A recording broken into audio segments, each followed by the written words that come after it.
एक बहुत ही सुंदर प्रेमपुर नाम का गांव था। उसी के पास एक बहुत ही सुंदर जंगल भी था, जिसमें एक हाथियों का झुंड रहता था, जो बहुत ही मिलजुल कर खुशहाली से रहता था। एक बार हाथियों का झुंड कहीं जा रहा था। उसमें से एक मादा हाथी के बच्चे को बहुत तेज प्यास लगी, तो वो एक जगह रुक गया। उसको रुका हुआ देख उसकी माँ, जो मादा हाथी भी थी, वो भी रुक गई। इधर उधर देखने के बाद भी पानी ना मिलने की वजह से वो फिर से चलने लगा। उसकी माँ भी उसके साथ चलने लगी। उनका झुंड थोड़ा आगे निकल चुका था। अब बस वो दोनों अकेले जा रहे थे। अचानक उस मादा हाथी के बच्चे को एक छोटा सा तालाब जैसा एक गड्ढा दिखा। उसमें जरूर पानी होगा, ऐसा सोचते हुए वो उस गड्ढे की तरफ भागा। उसकी माँ भी उसके पीछे पीछे गई। उस गड्ढे में थोड़ा पानी था, उसकी प्यास बुझ जाएगी, ये सोचते हुए मादा हाथी के बच्चे ने उस गड्ढे में छलांग लगा दी। उसकी माँ उसे रोक पाती, इससे पहले वो उस गड्ढे में कूद गया था। वो गड्ढा गहरा था, जिसमें से वो बच्चा अब निकल नहीं पा रहा था। बहुत कोशिशों के बाद भी मादा हाथी का बच्चा निकल नहीं पाया और रोने लगा। उसको रोता देख उसकी माँ बहुत परेशान होने लगी। लेकिन बेचारी वो अब करे भी तो क्या करे। अब उनका झुंड भी पास में नहीं था। अगर वो खुद उस गड्ढे में अपने बच्चे को निकालने जाती है तो वो भी फंस जाएगी और दोनों उस गड्ढे से कभी नहीं निकल पाएंगे।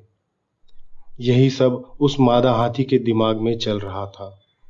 वो अपने बच्चों को ऐसी हालात में देख बहुत रोने लगी। वो गांव में जाके किसी से मदद भी नहीं ले सकती थी, क्योंकि गांव वाले उसकी बात नहीं समझेंगे और उससे डर के उसे मार देंगे। तभी वह सोचती है कि चाहे उसकी जान ही क्यों न चली जाए, लेकिन वो गांव में जाएगी और मदद लेके आएगी। वो जैसे ही गांव की रोड पर पहुंचती है, वो आने जाने वाले लोगों को रोकने लगती है, पर सभी लोग उसे देख के वहां से भागने लगते हैं। तभी नवीन दूधिया वहां से गुजर रहा था। वो दूध बांटने गांव में जा रहा था। वो मादा हाथी का नजारा देख के घबरा गया और वो भी वहां से जाने लगा। तभी नवीन की नजर उस मादा हाथी की आंखों पर पड़ी, जो रो रही थी।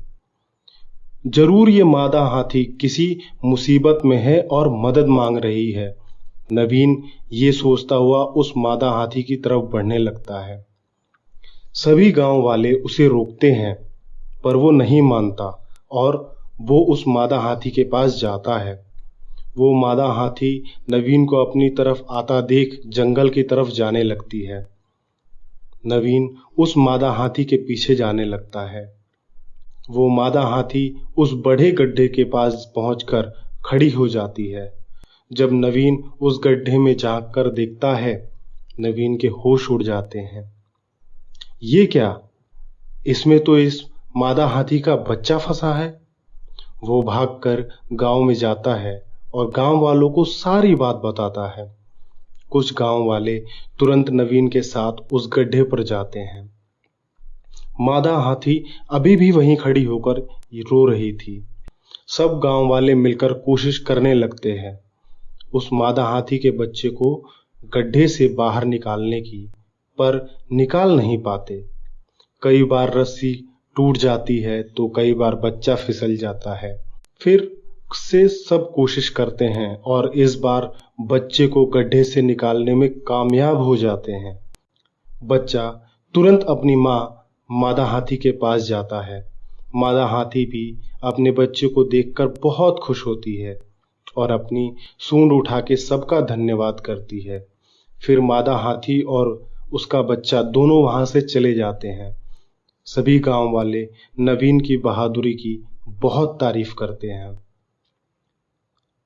शिक्षा तो बच्चों, हमें इस कहानी से ये शिक्षा मिलती है कि हमें मुसीबत में पड़े सबकी मदद करनी चाहिए, चाहे वो कोई इंसान हो या जानवर।